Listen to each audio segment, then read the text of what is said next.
आपके खुद के भगत भाई बहन तो दुखी है संगत में। सर्व विदित है, छुपा हुआ नहीं है। संत रामपाल जी महाराज जी के 70% भगत गरीबी रेखा से नीचे जीवन यापन करते हैं। और मैनेजमेंट क्या कर रहा है? उन्हीं को ठग के गुरु जी के नाम पे बेचारों को अपना पेट काट काट के ज्योति पाठ का पैसा दे रहे किस्तों में। और आज मैनेजमेंट क्या कर रहा है?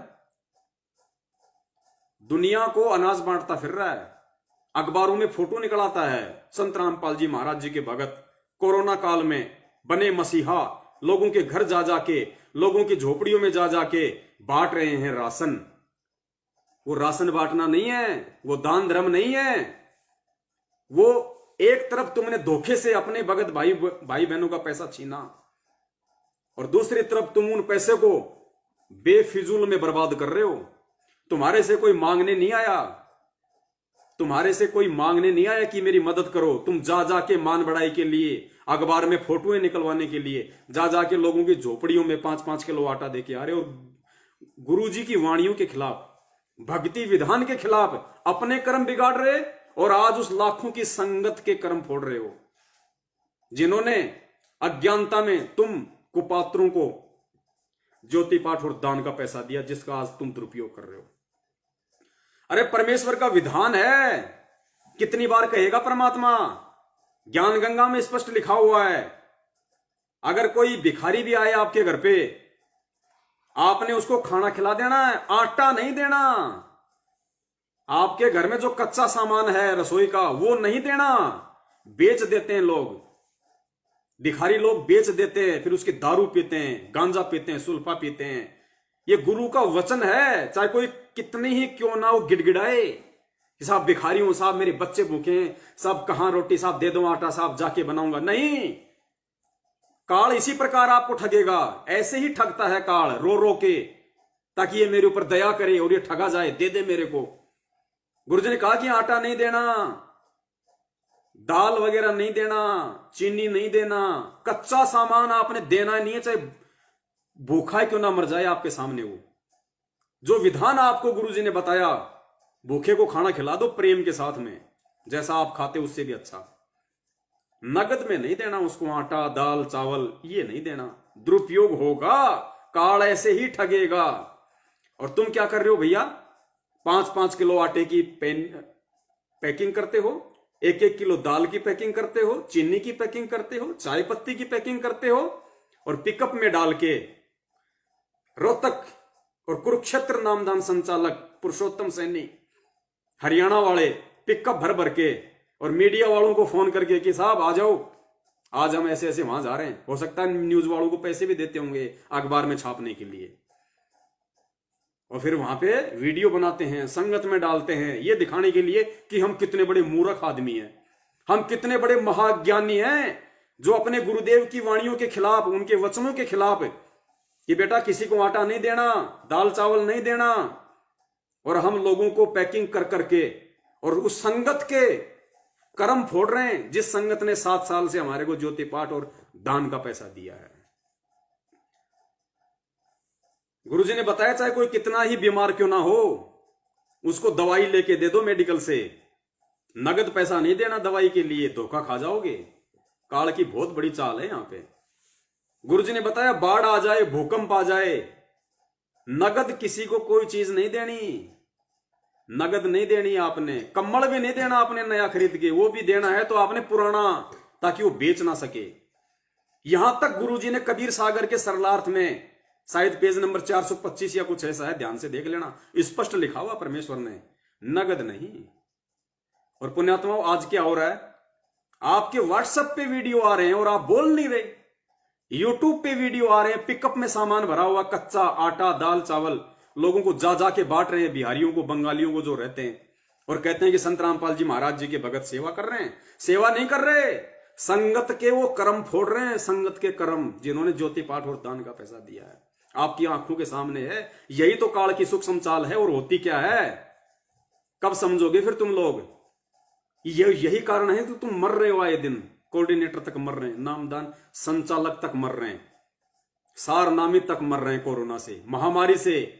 संत रामपाल जी का भगत नहीं हो सकता जो महामारी से मर जाए, जो बीमारी से मर जाए, जो एक्सीडेंट होके मर जाए, वो संत रामपाल जी का भगत नहीं, वो काल का भगत था। खाली नाम का भगत था संत रामपाल जी का। तो ऐसे आप लोगों के कर्म फोड़े जा रहे हैं, तुम कहां नींद में सो रहे हो। तो पुण्यात्माओं, हम सत्सेवकों ने बहुत सोच समझ के, इस समय हमने अगर किसी की मदद भी करनी है तो बहुत सोच समझ के, हम दोषी ना बन जाएं परमात्मा के। जहां वास्तव में जरूरत हो आपको परमात्मा भी प्रेरणा कर देगा, और आपने भी अपनी तरफ से पूरी सावधानी बरतनी है, अपने भगत भाई बहन को देते हुए भी ध्यान रखना। तो इस तरीके से हमने हमारे उस 10वें अंश का, या हमारे घर में जो अनाप शनाप जो पैसा है उसका हमने इस समय सेवा में प्रयोग करना है। और यदि कोई आपको नहीं मिल रहा है ऐसा, तो कोई दिक्कत नहीं, पैसे को आप अपने पास रखिए, कोई दिक्कत नहीं, फालतू में किसी को देने की आवश्यकता नहीं है। लेकिन आपकी आस्था उस पैसे में नहीं होनी चाहिए कि मुसीबत के समय में मुझे ये पैसा बचाएगा। आपकी श्रद्धा, आपका विश्वास उस पैसे में नहीं, उस परमेश्वर में होना चाहिए। तो आपका वो जो पैसा रखा हुआ है वो भी आपको नुकसान नहीं देगा, और परमात्मा उसका भी सदुपयोग करवा देगा आने वाले समय में, यदि आपके भाव होंगे तो सदुपयोग करने के। तो इस वाणी पे हम तभी चल पाएंगे पुण्यात्माओं, जब हम इस कदर अपनी रहनी और करने को करेंगे कि साईं इतना दीजिए जिसमें कुटुंब समाओ, हम भी भूखे ना रहें अतिथि न भूखा जाए। तभी हम परमात्मा पे विश्वास कर पाएंगे, तभी हमारा विश्वास बनेगा, और जब विश्वास बनेगा तभी वो परमात्मा अपने भगत की आने वाले युग परिवर्तन के समय में, चाहे भूखमरी हो चाहे महामारी हो, रक्षा करेगा, अन्यथा नहीं करेगा।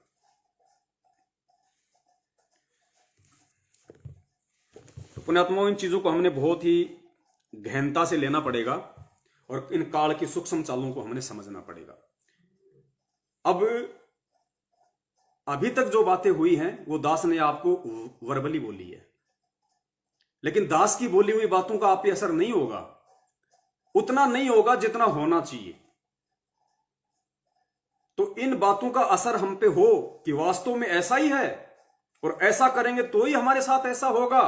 इन चीजों के लिए अब हम परमपिता परमेश्वर सतगुरु रामपाल जी महाराज जी के अनमोल सत्संगों का सहारा लेंगे, जिससे हमारा विश्वास 4 गुना ज्यादा बढ़ेगा, और वास्तव में हमें दृढ़ निश्चय हो जाएगा कि वास्तव में जब तक हम इस तरीके से नहीं चलेंगे इस भक्ति मार्ग पे, जो हमारे भगत भाई ने हमें बताई है गुरुदेव के ज्ञान आधार से, गुरुदेव के सत्संगों का निष्कर्ष निकाल के, और यहां तो यथार्थ गुरुजी बोल रहे हैं, इन सत्संगों में बोल रहे हैं, जो हम आगे देखेंगे सुनेंगे कि भाई जब तक तुम इस लाइन को पार नहीं कर दोगे, जब तक तुम इतने समर्पित नहीं हो जाओगे, तब तक परमात्मा तुम्हारी मदद नहीं करेगा।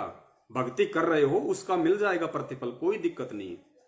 गधा बन के मिल जाएगा, कुत्ता बन के मिल जाएगा, इंसान बन के मिल जाएगा, मोक्ष नहीं मिलेगा। तो पुण्यात्माओं, ये हमारा 20, 25, 30 साल का छोटा सा जीवन है, इस शीश को हम अपनी इच्छाओं को मार के और परमेश्वर को समर्पित कर दें, इससे बड़ा कोई चांस नहीं है। तो देखिए परमेश्वर ने हमें किस प्रकार से निर्देशित किया है इन सभी बातों के लिए। पहले तो दास आपको एक छोटी सी क्लिप, एक 3 मिनट का सत्संग है परमात्मा का, वो सुनाएगा सबसे पहले, ताकि आपको विश्वास हो कि वास्तव में ये बातें चाहे सतगुरु कहें साक्षात सामने बैठ के सत्संग के माध्यम से, या चाहे हमें सतगुरुदेव जी के जो वाणियां हैं, जो सत्संग है, जो किए हुए, जो रिकॉर्डेड जो सत्संग है, चाहे हमें उनके सत्संगों से सुनने को मिले, बात एक ही है। रति भर भी हमने मन में ये अविश्वास पैदा नहीं करना कि हम तो, हमारे को तो जब गुरुजी अपने मुख से ऐसा करने को कहेंगे तो ही हम करेंगे। नहीं, गरीब निर्गुण सरगुण एक है, दूजा ब्रह्म विकार, निर्गुण साहिब आप हैं, सतगुरु सरगुण संत विचार। गुरुजी ने बताया कि वो परमेश्वर निर्गुण रूप में सतलोक में बैठा हुआ है, लेकिन उसकी जो वाणियां हैं, उसके जो शब्द हैं, वो उस परमात्मा का सरगुण रूप है। उन वाणियों को साक्षात परमात्मा ही समझना चाहिए कि परमात्मा ही हमें आदेश दे रहे हैं। तो आज परमपिता परमेश्वर सतगुरु रामपाल जी महाराज जी कुछ समय के लिए शारीरिक रूप से आप और हमसे दूर है, लेकिन उनके सत्संग, उनकी वाणियां सरगुण रूप में आज हमारे बीच में हैं, साक्षात हैं। ये वाणियां, जैसे दास पहले भी बार बार आपको जिक्र करता है कि वर्तमान में हमारा यदि कोई असली गुरु है, गुरु जी के जेल में रहते सहते, तो केवल गुरु जी का ज्ञान ही हमारा असली गुरु है, सत्संग ही हमारा असली गुरु है। वर्तमान में वो सत्संग ही हमारा मार्गदर्शन कर सकता है, सत्संग ही हमें विपरीत परिस्थितियों से, धोखा खाने से बचा सकता है। क्योंकि गुरुजी जेल में हैं, परीक्षा ले रहे हैं, निर्देशित नहीं करेंगे। जिस प्रकार परीक्षा के हॉल में और एक टीचर अपने बच्चों को निर्देशित नहीं करता, वो ये देखता है जिस कदर मैंने इसको साल भर में पढ़ाया है उस आधार से अब ये स्वयं अपना अवलोकन करे, अपना मूल्यांकन करे। मुझे तो केवल जैसा लिखेगा वैसा इसको पॉइंट देना है, मार्क देना है। ठीक इसी प्रकार पुण्यात्माओं, सतगुरु रामपाल जी महाराज जी जो हमारे टीचर हैं आध्यात्मिक, आज वो हिसार जेल में बैठे हैं और परीक्षा ले रहे हैं। हम इस 21 ब्रह्मांड रूपी इस परीक्षा हॉल में बैठे हैं और वो परमात्मा अपनी दिव्य दृष्टि से, वो अंतर्यामी मालिक वहां से देख रहा है, हमारी परीक्षा ले रहा है। और अब हमने उनकी इन वाणियों को आधार बना के जो सरगुण रूप में हमारे समक्ष हैं, हमारे सामने हम दिन रात सुनते हैं, उनको साक्षात सतगुरु रामपाल जी महाराज जी ही समझ के हमने अपने जीवन में अमल करना होगा, उतारना होगा। तो देखिए परमेश्वर क्या कह रहे हैं कि अगर परमात्मा ना हो तो उनकी वाणियों को ही, उनके शब्दों को, उनके सत्संगों को ही परमात्मा समझना होगा। इसी प्रकार आज गुरु जी जेल में हैं, भार उनके सत्संगों को ही हमने एकमात्र आधार बनाना होगा अगर भक्ति मार्ग पे सफल होना है तो। ध्यान से सुनिए। उसको हमने परमेश्वर का को ही मानना, उसको परमेश्वर ही मानना चाहिए, क्योंकि परमात्मा आए थे, उन्होंने जो कुछ कहना सुनना था, हमारे को जो दिशा निर्देश देना था वो देकर चले गए। यदि वो अब आ जाएंगे, सहशरीर यहाँ प्रकट हो जाएंगे, तो भी वही बात कहेंगे जो उन्होंने 600 वर्ष पूर्व अपनी सवसम वेद में कबीर। गुरु जी कह रहे कि परमात्मा कबीर साहिब जी 650 साल पहले हमें अपने सत्संगों के माध्यम से, वाणियों के माध्यम से दिशा निर्देश और आदेश दे के चले गए। यदि आज वो परमात्मा आ जाएगा, सहशरीर आ जाए, वो प्रकट हो जाए। हालांकि यहाँ पे परमात्मा ने 2 संकेत कर दिए कि वो परमात्मा सहशरीर आ जाए, वो प्रकट हो जाए। तो सहशरीर आ गए संत रामपाल जी महाराज जी के रूप में, वो प्रकट भी हो गए। तो कहते हैं आज भी यदि वो परमात्मा यहां आ जाए तो वही बात कहेगा जो बातें वो आज से पहले अपने वाणियों में कह गए। तो हमने उन वाणियों को ही परमात्मा मानना है। ध्यान से सुनना। अब हमने जो परमात्मा यहाँ आकर के अपने उपदेश, अपना आदेश, संदेश जो हमें देकर चले गए थे, उसको हमने परमेश्वर का को ही मानना, उसको परमेश्वर ही मानना चाहिए, क्योंकि परमात्मा आए थे, उन्होंने जो कुछ कहना सुनना था, हमारे को जो दिशा निर्देश देना था वो देकर चले गए। यदि वो अब आ जाएंगे, सहशरीर यहाँ प्रकट हो जाएंगे, तो भी वही बात कहेंगे जो उन्होंने 600 वर्ष पूर्व अपनी सवसम वेद में कबीर वाणी में, कबीर गिरह में बोली थी। इसके लिए परमात्मा गरीबदास साहिब ने भगवान की महिमा बताई है कि निर्गुण सरगुण एक है, दूजा भ्रम विकार। निर्गुण साहिब आप हैं, सरगुण संत विचार। परमात्मा हमारे समक्ष नहीं है, लेकिन उनके द्वारा दिए गए जो विचार हैं, जो उनकी वाणी है, वो सरगुण है, वो साक्षात उन्हीं को समझना चाहिए कि परमात्मा बोल रहे हैं।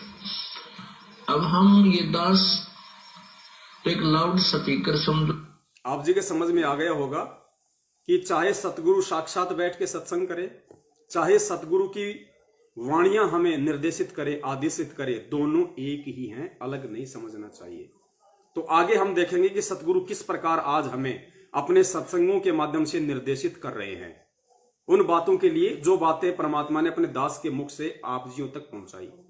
पुण्यात्माओं, बीच में अगर लाइव डिस्कनेक्ट हो जाए किसी कारण से, दास को लगता है अगर किसी कारण से डिस्कनेक्ट हो जाए तो हम पूरा संदेशा देने के लिए दोबारा से ज्वाइन होंगे।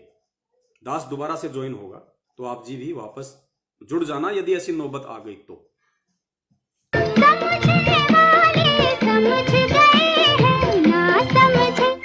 ना समझे वो अनाड़ी है।